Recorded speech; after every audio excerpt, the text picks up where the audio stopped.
Hey, Brandon Lynette here. This is Faith and Fire, God and Country. If you're new here, welcome to the show where conspiracy theories meet scripture and the truth doesn't care about your feelings. If you've been here since episode one, you already know what's coming. So plug in, lock in, and tell somebody to watch your kids for the next hour or so, because we're going to get into it. And today's show is brought to you guys by my favorite. I actually have a pack of my super patch. Zen is my go to lately. Peace is my favorite. It's definitely my core.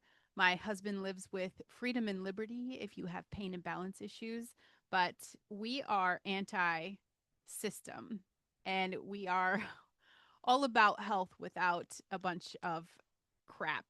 And this is a zero ingredient vibrotactile patch that goes on your body. I literally have a patch for everybody, like every single body, babies to your grandma. I can help you guys out. So message me or you can just text me 269-340-2428 and just hit patch me up and I will let you know the options that you have and I can help you out. Okay. Um, Saturday night. You guys knew this was probably going to be the first. Let's just get this out of the way. We've got a man named Cole Thomas Allen walks out of room whatever, some room at the Washington Hilton Hotel, dressed in black, carrying a bag containing a 12 gauge pump action shotgun, a 38 caliber semi-automatic pistol, and multiple knives. He took an interior stairwell specifically to avoid the heavily monitored hallways down to the terrace level. He walked up to the security checkpoint outside of the ballroom where 2,600 people were seated at the White House Correspondents' Center. President of the United States was inside. The First Lady was inside.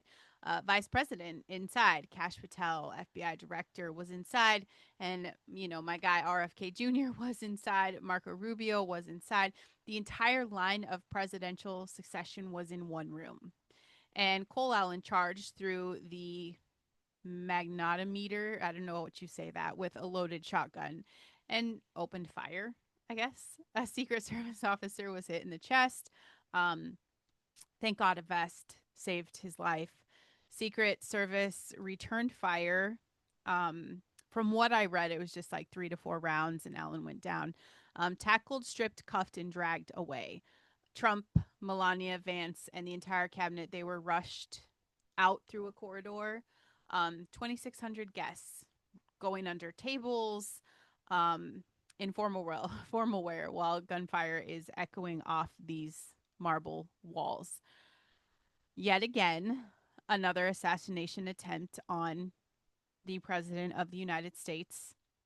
The DOJ charged Cole Thomas Allen today with attempted assassination of the president, transportation of a firearm across state lines with intent to commit a felony, and a discharge of a firearm during a crime of violence. Now, let me tell you who I discovered this guy to be, because I feel like the media is probably going to try to sanitize this man um, into, like, the troubled loner. That's kind of their narrative, right? That fits their policies.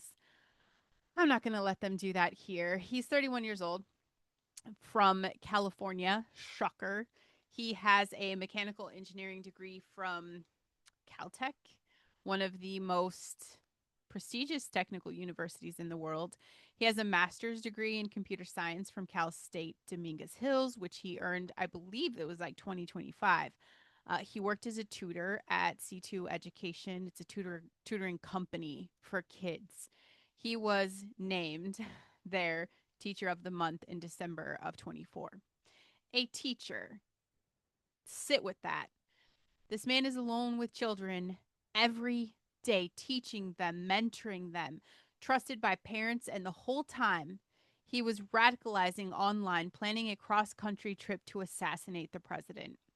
And he didn't fly, he took a train from LA to Chicago, then Chicago to DC. And you know why? It's because airports have security. Trains don't check your bags the same way. He brought a disassembled shotgun across the entire country on Amtrak, and nobody stopped him. He booked his hotel room at the Washington Hilton. He booked it on April 6th, which is 3 weeks before the dinner. He checks in on Friday, the 24th. Nobody checks his luggage. Um, Someone staying in a room next door said, and this is a quote, how on earth could someone with a disassembled long gun check into a room at a hotel where the president was going to speak? I can answer that. Nobody even looked at my luggage on Friday afternoon. That's crazy. The president of the United States was scheduled to be in that building. The entire cabinet, actually, the VP, and nobody checked the bags of the people checking in the hotel. So just kind of sit with that because what? What? So 10 minutes before the attack, Allen sends an email to his family and signed it Cole Cold Force, friendly federal assassin Allen. In the email, he wrote, I am no longer willing to permit a pedophile, rapist, and traitor to coat my hands with his blood. Through the phrasing, this suggests that he saw himself as complicit by not acting, which what do I say all the time? Silence is complicity. But babe, we're not going to go out and shoot people. Okay. He laid out expected rules of engagement. He apologized to his parents and students and bystanders. He said, I don't expect forgiveness.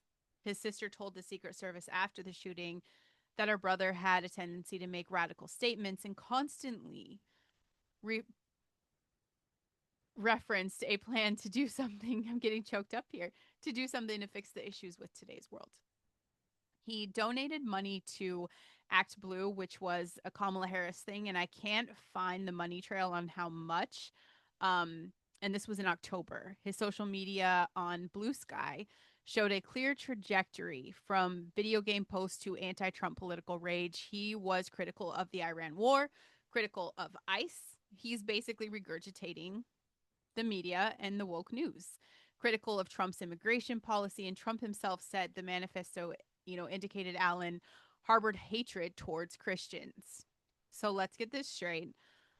Okay, we have a Kamala Harris donor, an anti Trump radical who hates Christians, travels across the country by train with a disassembled weapon, checks into the president's hotel 3 weeks in advance, bypassed security through an internal stairwell, and opened fire at a room full of the most powerful people in the country. And I'm going to say, it's hilarious to me that people are saying this is staged. Are you kidding me? The same people who spent 4 years saying Trump is literally Hitler and punch a Nazi and by any means necessary. These same people whose elected officials stood on camera and said things like what Rep. Cynthia Johnson said. This is just a warning to you Trumpers. Be careful. Walk lightly or we will make you pay. Those people are saying this is fake, that this was staged, that Trump orchestrated his own assassination attempt. The Sarasota County Democratic Party, official Democratic Party of Sarasota County, Florida, posted on Facebook after the shooting. And their post said, well, that sucks, with a laughing emoji. A laughing emoji. After a man tried to kill the president, after a Secret Service officer took a bullet to the chest. And then they deleted it because even they knew how evil that looked. But screenshots, babe, we know that's forever. This is who they are. This is not fringe. This is not some random account with 12 followers. This is the official County Democratic Party posting. Well, that sucks, with a smile face. After an assassination attempt on a sitting president. These are the people who want to run your schools, who want to run your healthcare, who want to run your elections, and who want to run your life. And then they have the audacity to say it was staged, while their own supporters are mailing pipe bombs, shooting at congressional baseball games, and now charging through security checkpoints with shotguns. You know what? I keep thinking about Isaiah 5:20, and I know I've said it on the show. It's probably going to come out a lot because we're living it. We're living it, and it's so relevant here. Woe to those who call evil good and good evil, who put darkness for light and light for darkness. Whoa. Okay, not like whoa horses. Whoa. That's not a suggestion. That is a divine warning. Woe to you is a warning. Destruction is coming for you. because you have invited the moral order of the universe, and God will not be mocked. And this is what, for my parents that are listening right now, this guy's a teacher of the month. He was trusted with your children. And the entire time he's planning mass murder, his students, high schoolers, put out a statement saying he was generally very intelligent and normal and friendly. Yeah, normal and friendly until he wasn't. Homeschool your kids. I am going to keep saying it if it takes me losing my voice. Homeschool your kids. And not because every teacher is a murderer. Absolutely, they're not. But because you do not know who is sitting across from your child for 8 hours a day. You do not know what they believe. You do not know what they're posting on Blue Sky at midnight. You do not know what's in their bag when they walk into the building. The system does not protect your children. The system employs people and hopes for the best. Best decision I ever made. And I didn't do it because the world is scary. It's because my kids, they're mine to raise. They deserve the truth, and truth is not being taught in those buildings. Political ideology is, gender confusion is, moral relativism is, and apparently the teachers who are delivering it might also be planning to assassinate a president.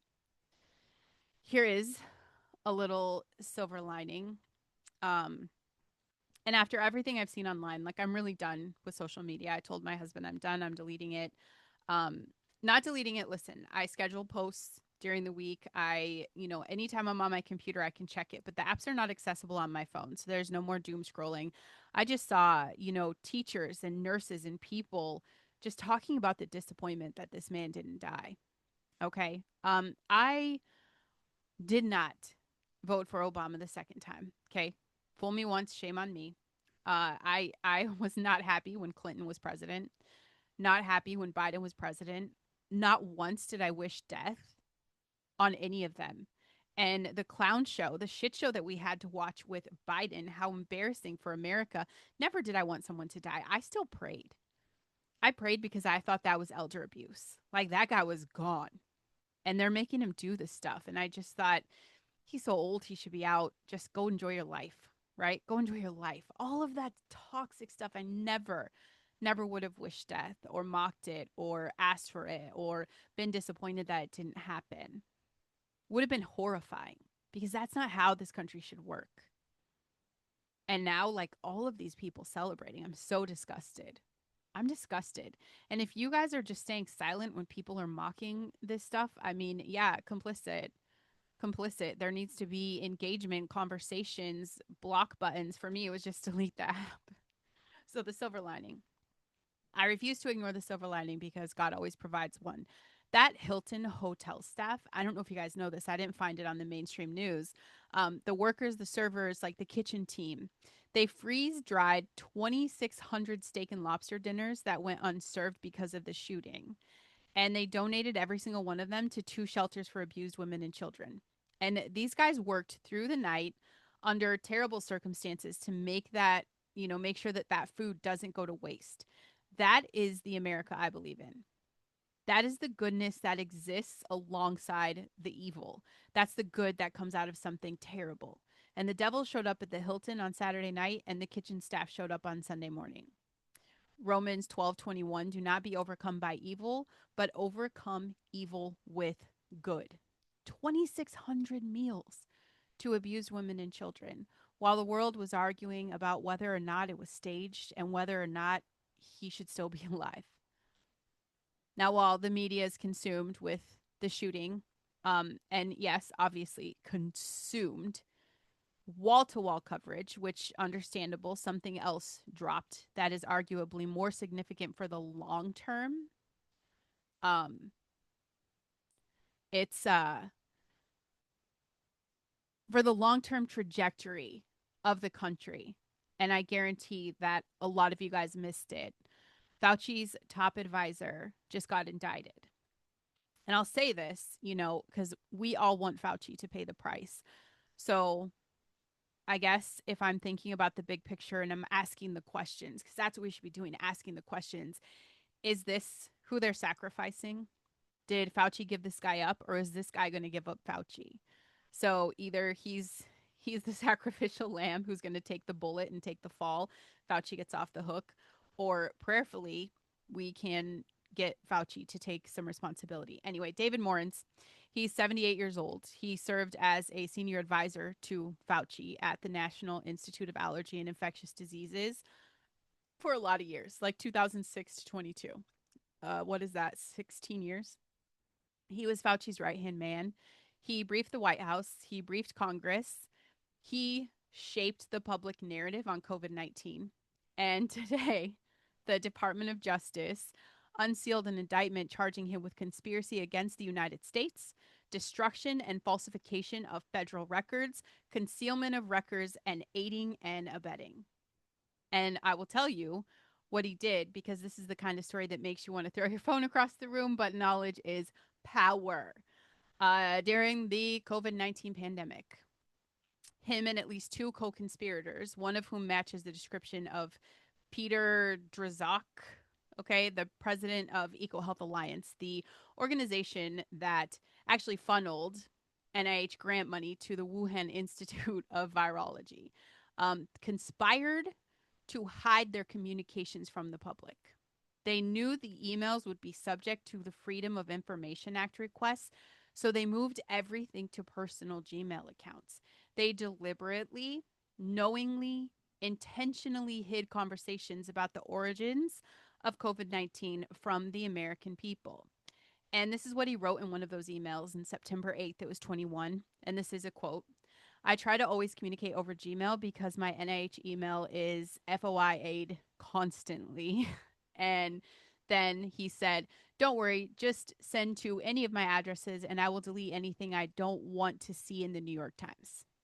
He bragged about making emails disappear. He bragged about circumventing federal transparency laws while millions of people were dying, while the entire world was locked in their homes, while small businesses were closing, while kids were missing school, while veterans were dying alone in hospitals because their families couldn't visit, while you were being told to trust the science, the man shaping the science was deleting the evidence. And my gosh, it gets worse. Okay.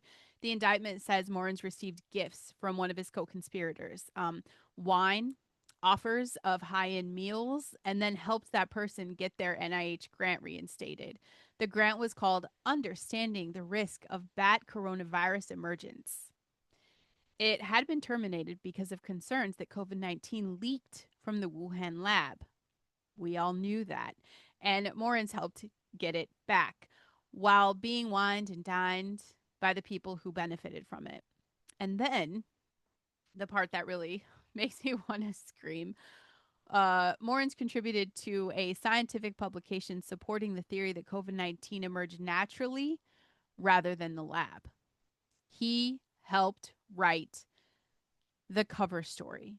He shaped the narrative that was used to silence and ban and deplatform every single person who suggested the lab leak theory was plausible. Your theory, the one they called us crazy for, the one that got us put in Facebook jail on social media, the one that got doctors fired, and the one that got nurses threatened. Now, Fauci's right-hand man is being indicted for conspiring to hide evidence that proved you right. Kash Patel said today circumventing records protocols with the intention of avoiding transparency is something that will not be tolerated.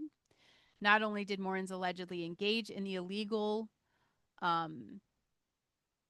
deletion of his communications, he received kickbacks for doing so. Kickbacks. That's not science. That's corruption. Like, wouldn't we call that racketeering in a lab coat? And Rand Paul, who's been on the tip of the spear on this since 2021, said, I referred Morens to the DOJ for criminal prosecution in 2024. Good to see the Department of Justice is following through. Accountability is coming. That's the thing I know to be true, you guys. Accountability is coming.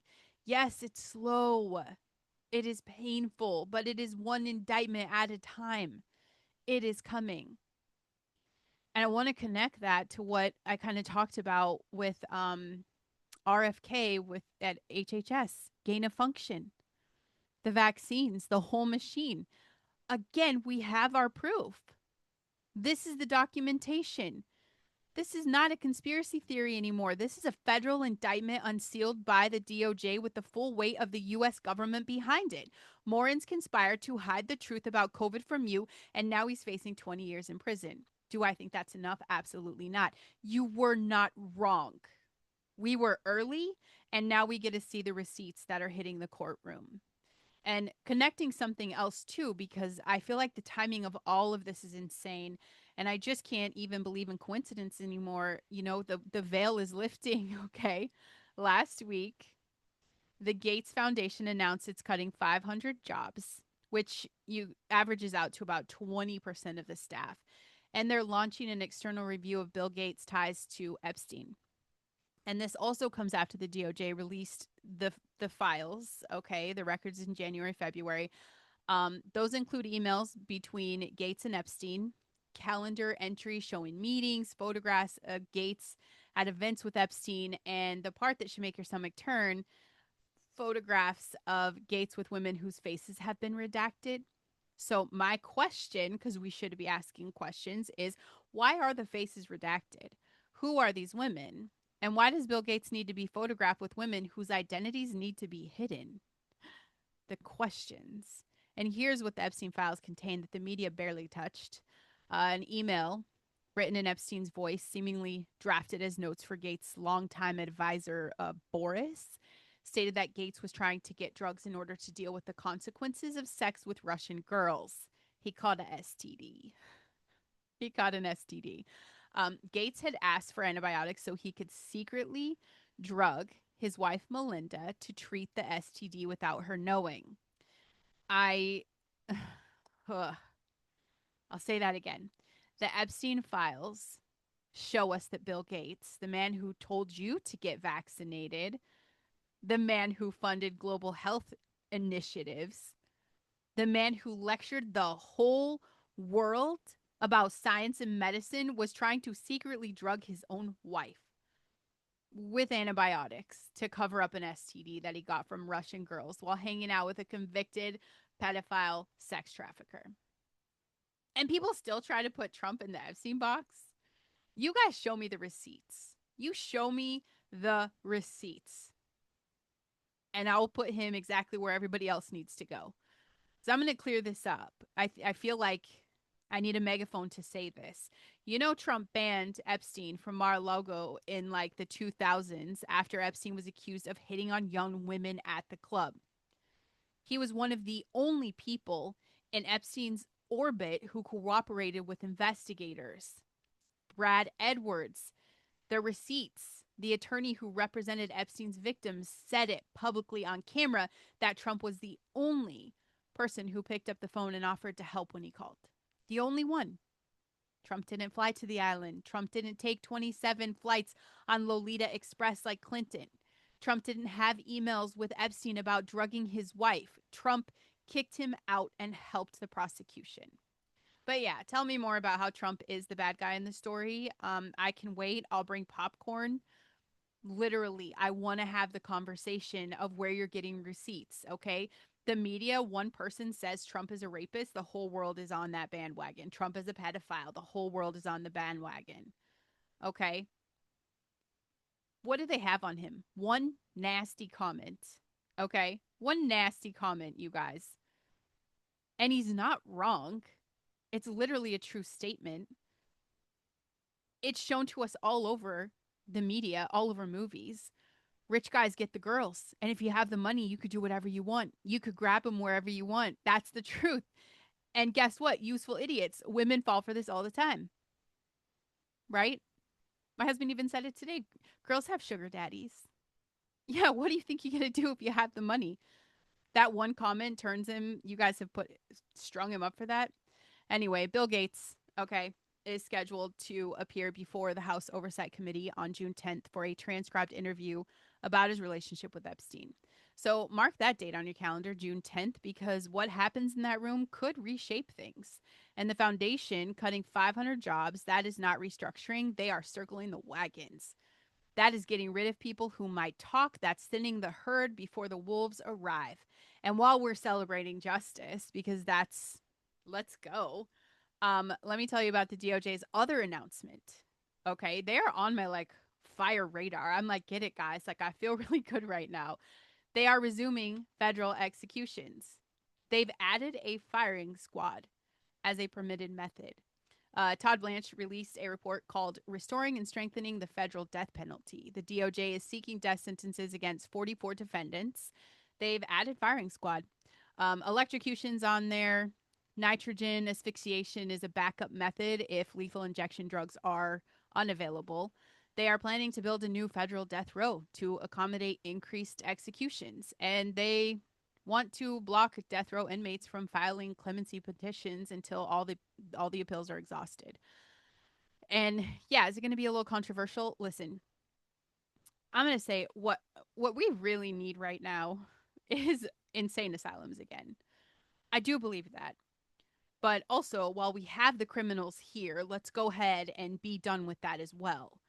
That's the controversy. And I know that. I know some people, even Christians, are going to push back. I get that.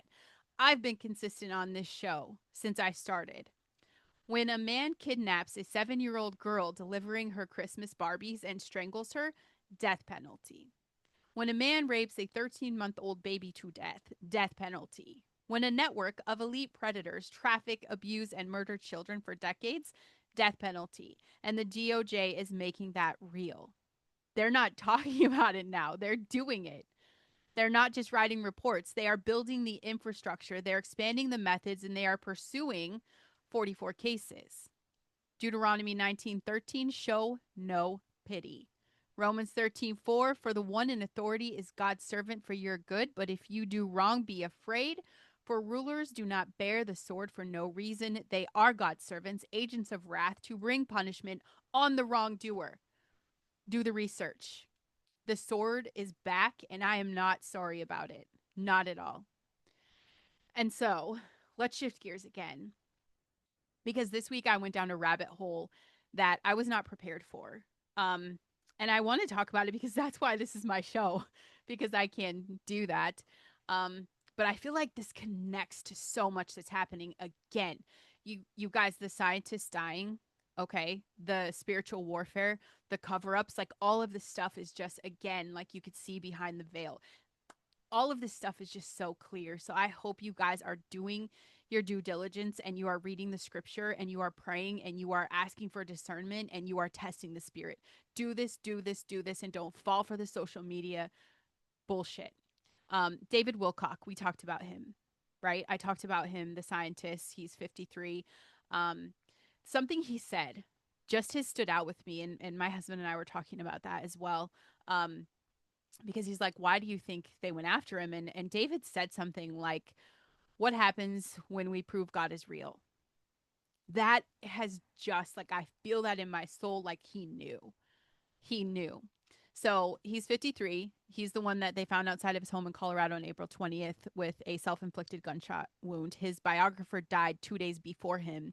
And, just 48 hours before his death, he said on live stream, people are disappearing. Scientists are going missing. It's a little bit scary. So he knew shit's going down. Okay. The thing's coming down on him. So anyway, these conversations, I started digging into stuff he'd been talking about and what he kind of studied. Because I just, again, like, what are they going to do when we prove God is real? I can't forget that. I can't hear that.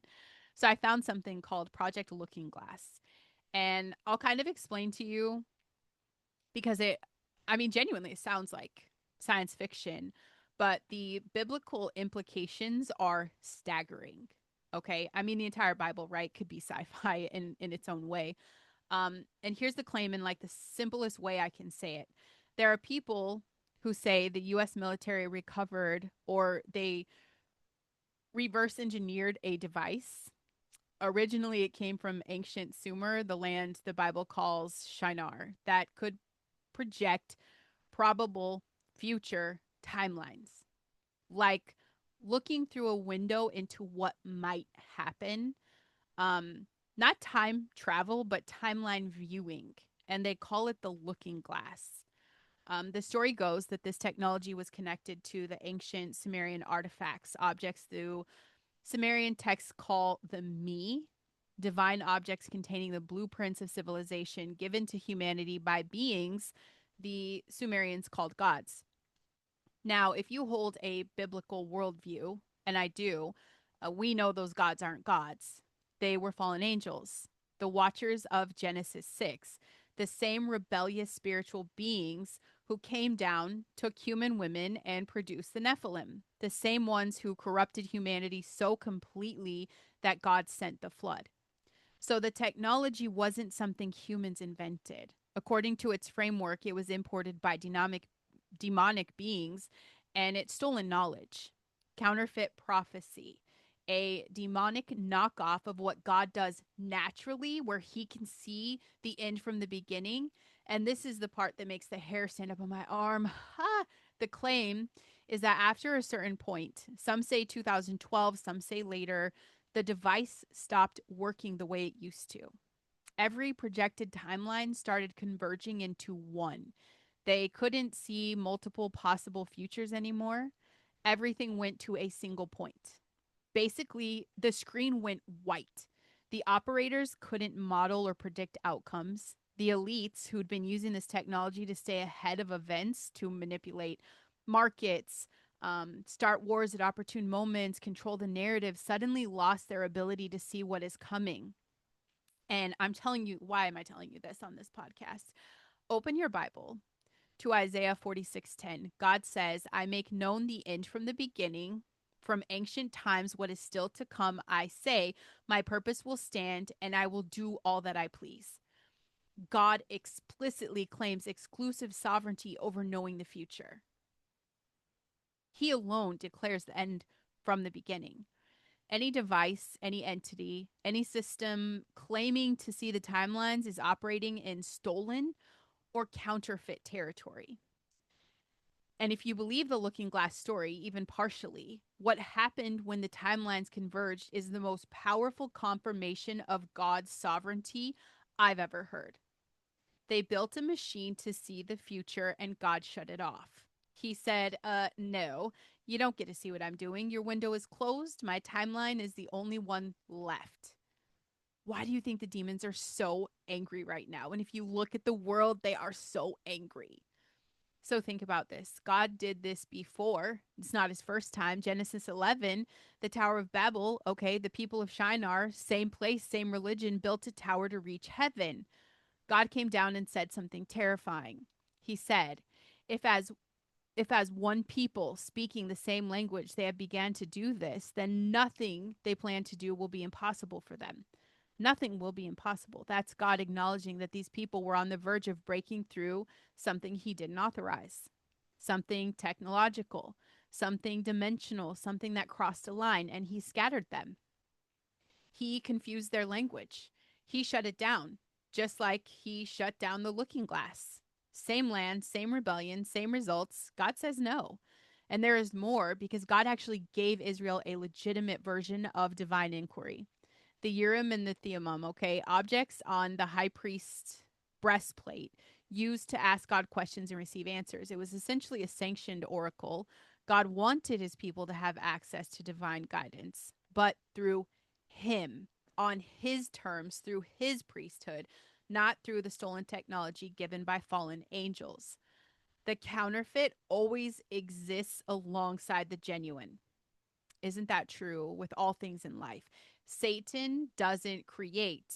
He's not a creator. He counterfeits. He takes what God made and he corrupts it. The tree of life becomes the tree of knowledge. Prophecy becomes divination. The Urim and Thummim become looking glass. The pattern is everywhere. And Revelation, the final book, describes something that fits perfectly. It describes a single predetermined non-negotiable endpoint. The Lamb's book of life, already written. The seals, already sealed. The timeline is already set. If every looking glass projection after a certain point converged into one inevitable outcome, the Bible already told you why. Because there is only one outcome. God already wrote it. It's already sealed. And no fallen angel, no government program, no demon, no secret technology, no elite pedophile can change it. Daniel chapter 2, Nebuchadnezzar, he was the most powerful king on earth. Had every astrologer, every enchanter, every wise man, every intelligent apparatus of the ancient world at his disposal. And none of them could interpret his dream.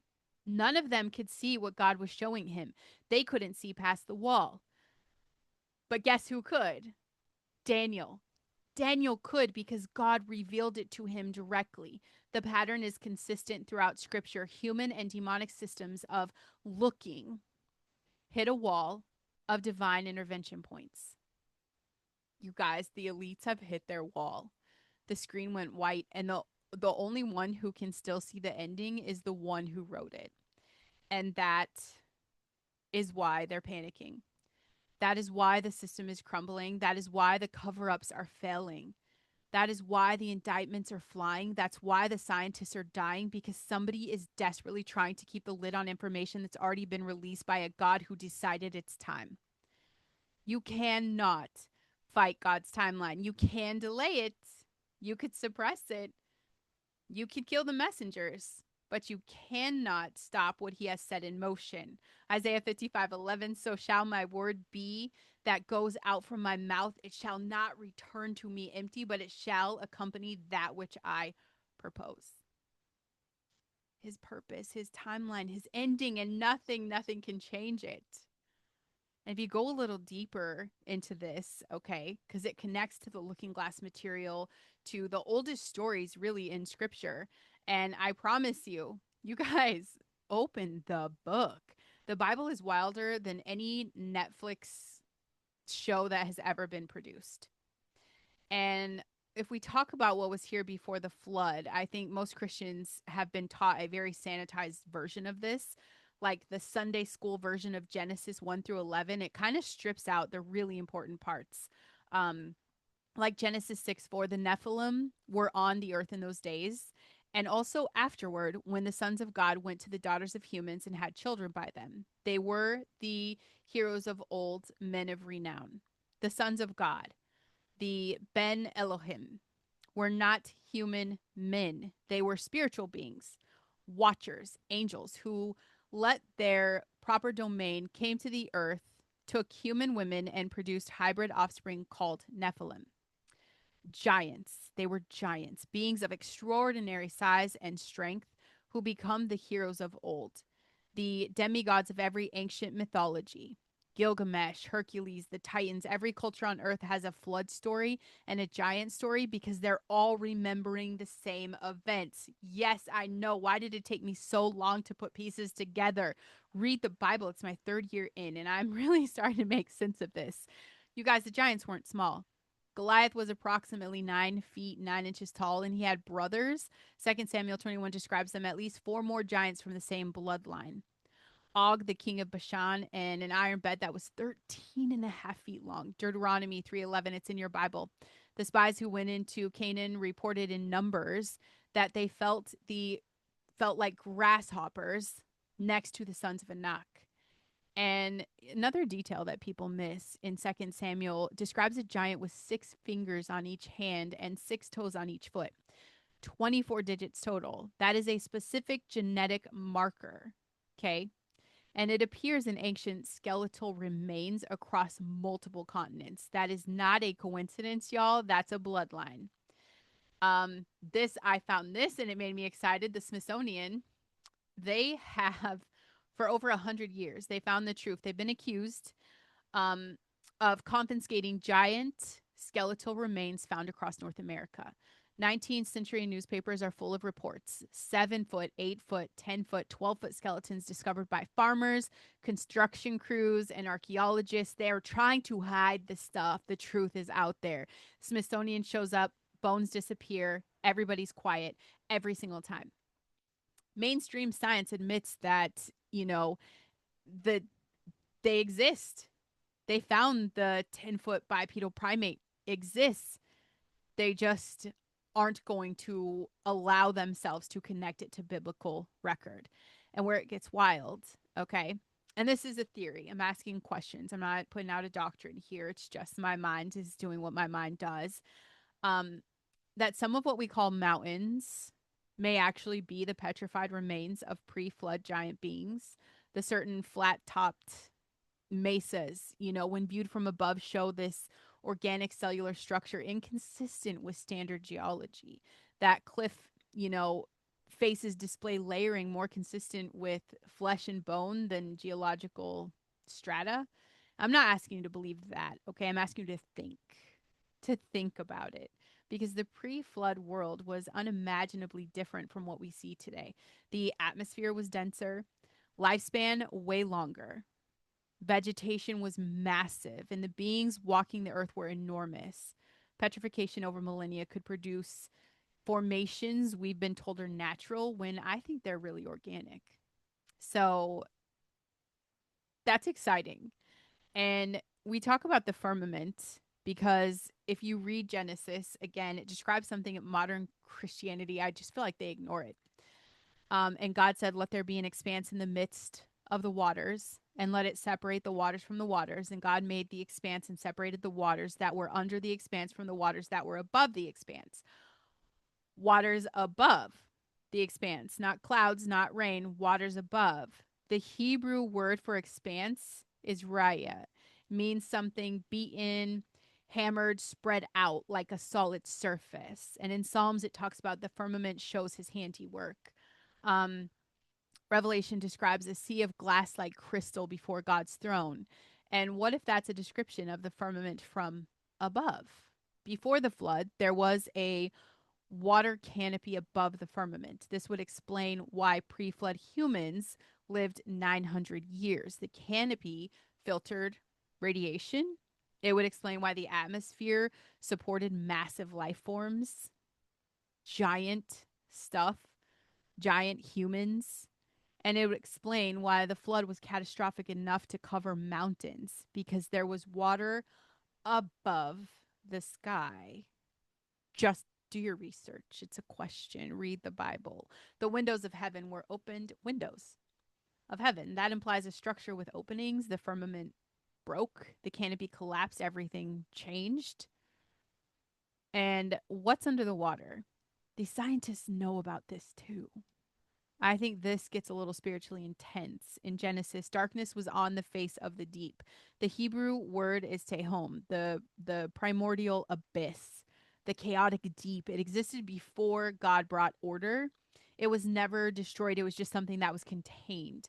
And in Revelation 9, the fifth trumpet, the bottomless pit is opened and beings emerge from it. The abyss is a holding place for certain classes of these fallen entities. And in Luke, it talks about the demons possessing the man of, the Gerasenes begged Jesus not to send them into the abyss. They knew it existed, they feared it. And Jesus had authority over it. He sent them into the pigs instead, and the pigs ran into the water and drowned. And I asked myself, why water? I mean, a lot of scholars believe that water is a conduit between the physical realm and the realm where the entities are held. In Revelations, the first beast rises from the sea. All four beasts come from the sea in Daniel. Isaiah describes Leviathan, a creature in the sea that God will destroy with his sword. Job describes Leviathan as a creature that breathes fire, has armored scales, and cannot be tamed by man. Second Peter, God did not spare the angels who sinned, but cast them down to Tartarus and delivered them into the chains of darkness. Tartarus in Greek cosmology was beneath the sea, you guys, under the foundations of the earth. The Mariana Trench is nearly 7 miles deep. We have explored less than 20% of the ocean floor, less than 20% that we know about. And now in 2026, the U.S. Navy is confirming encounters with unidentified submerged objects that move from air to water with no loss of speed and no disturbance to the surface. The 2004 encounter involved objects doing exactly this. I know you guys remember that. Um, if demonic entities are held in or near the deep, if the abyss interfaces with water, then We know these aren't alien craft. These are a manifestation of what's already there, what's always been there, what God contained, and what Revelation says one day will be released. These aren't separate rabbit holes, you guys. This is one incredible story. Pre-flood world. Watchers corrupt humanity. Giants walk the earth. Advanced technology exists under demonic impartation. God floods the earth, breaks the firmament's water canopy, ruptures the deep, resets the physical realm. Giants die. Some petrify. The worst of the watchers are bound in the abyss underwater. Noah's Ark preserves the uncorrupted human line. Post flood, the corruption attempts to restart through Canaan, through the giants of Anak, through Og and Goliath. Israel is sent to cleanse the land. The deep still holds what was bound, and Revelation describes its final unsealing. And Looking Glass sees timelines converge to one endpoint, and it goes white. Why? Because God already wrote the ending. And the thing about Noah's Ark, there is now actual archaeological evidence, not just Ron Wyatt's contested claims from the 80s, right? Although his work, I will say, at, Mount Ararat and Duripar or something like that, it's very significant. This happened in 23-24. A team from Istanbul Technical University ran ground penetrating radar across the same site and found organized angular structures beneath the surface. Okay. They compartmentalized sections inconsistent with natural red rock formation and structures matching the internal layout of a large vessel. Man made or man modified structures, they found that beneath the formation. That data, you guys, is growing. They're confirming it now. And it's validating Genesis 6-8 at a physical, archaeological level. It destroys the myth narrative that academia has used to dismiss the global flood for 200 years. It means the flood was global, recent enough to leave a structure, and the biblical timeline holds. It corroborates every other ancient civilization's flood narrative. All of them. The Sumerian Epic of Gilgamesh, the Hindu story of Manu, the Chinese Ginyu flood. They're all describing the same event. You guys, the Bible is not a fairy tale. It is the original source document, and every culture on earth has been independently confirming it, whether intentional or not, for thousands of years. And you guys, listen to me. The devil is busy. He's been busy since Genesis 3.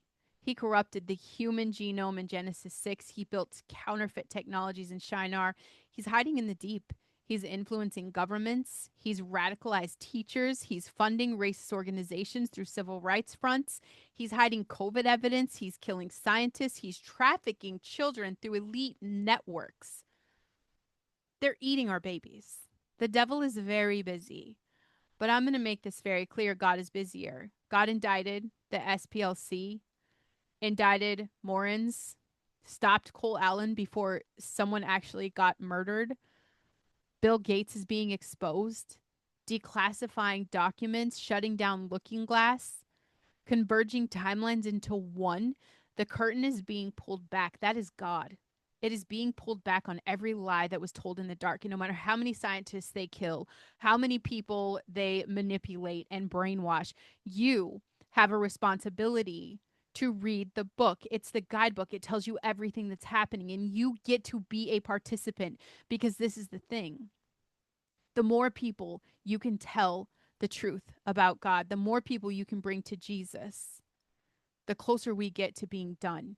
He's holding out for those people. Let's make sure we're doing our job. Silence is complicity. This is what I know for certain. Whether or not you're going to do the right thing, I'm going to tell you right now, God doesn't even need your permission to move. He doesn't need the media's approval. He doesn't need Congress to pass a bill. He doesn't need your pastor to preach it first. Whether or not you're going to be a part of it, God is going to move when he's ready. And I believe with everything in me that he is getting ready. I think we have an incredible disruptor right now. I feel like we have a Cyrus. He's the wrecking ball that God is using to shake the foundations, not make it perfect, not hold everyone accountable. Let's shake the foundations of a system that has built to protect itself and to enslave you. He is not perfect.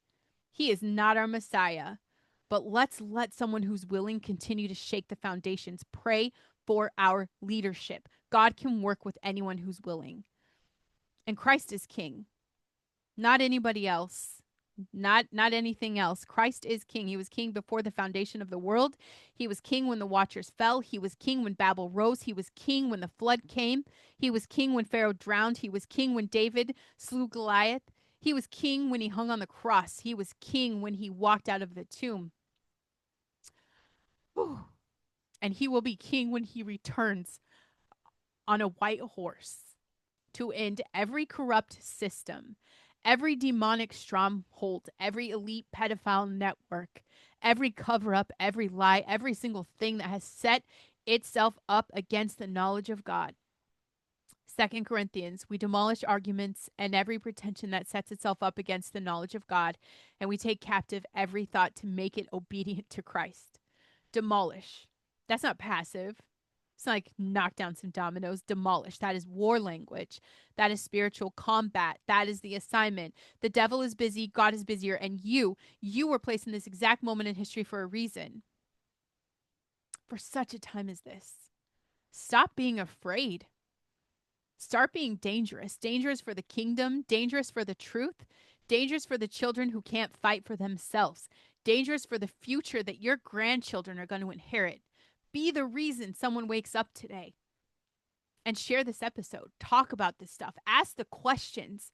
Question me. Ask the questions that nobody else is willing to ask. Read your Bible like it is the most relevant book on the planet. Literally. If I could have one book, and I love to read, you guys, I have a lot of favorites. One book for the rest of my life would be the Bible. Faith, fire, God, country. In that order. I love you guys. I'll see you later.